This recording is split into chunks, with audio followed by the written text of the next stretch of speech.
Just 2 days after 49 people were gunned down in a nightclub by a guy who claimed to be fighting for ISIS, President Obama addressed the massacre and said this. The main contribution of some of my friends on the other side of the aisle have made in the fight against ISIL is to criticize this administration and me for not using the phrase radical Islam.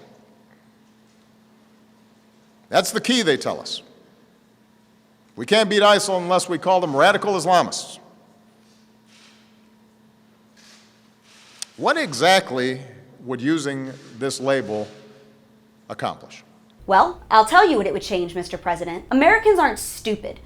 No one thinks that verbally mouthing the words Muslim or radical Islam is going to suddenly cause ISIS fighters to keel over dead. This isn't about some weird notion that speaking these words will instantly win this fight. But what's really starting to tick us off is that we have a leader so dangerously out of touch with reality that he's more concerned about offending people than defeating an enemy hell-bent on the total destruction of America. And if we fall into the trap of painting all Muslims with a broad brush and imply that we are at war with an entire religion, then we are doing the terrorist work for them.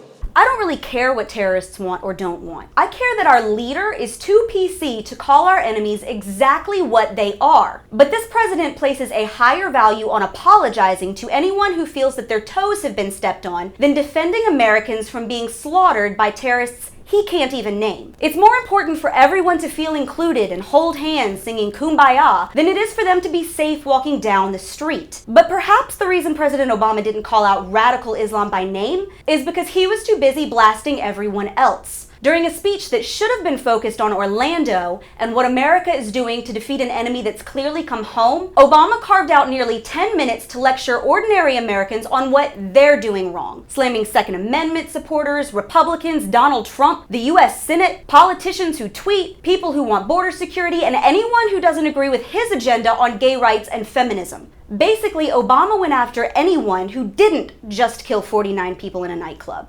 Do Republican officials actually agree with this? Because that's not the America we want. It doesn't reflect our democratic ideals. But this ridiculous policy of maybe if we don't say it, it'll go away clearly isn't working. We just experienced the most deadly terrorist attack on U.S. soil since 9/11. And I, for one, am sick and tired of being lectured every time some terrorist walks into a room and guns down a crowd of innocent people, as if I'm somehow to blame simply because I believe in the constitutional right of law-abiding citizens to bear arms and that it's okay to call evil by its name. So in a way, you're right, Mr. Obama. Calling a problem by another name doesn't make it go away. Kind of like pretending that we're not at war with a radical and violent religious ideology doesn't make it so. Because whether or not you admit it, it's clearly at war with us. And that's your reality check, America. Stay sane out there.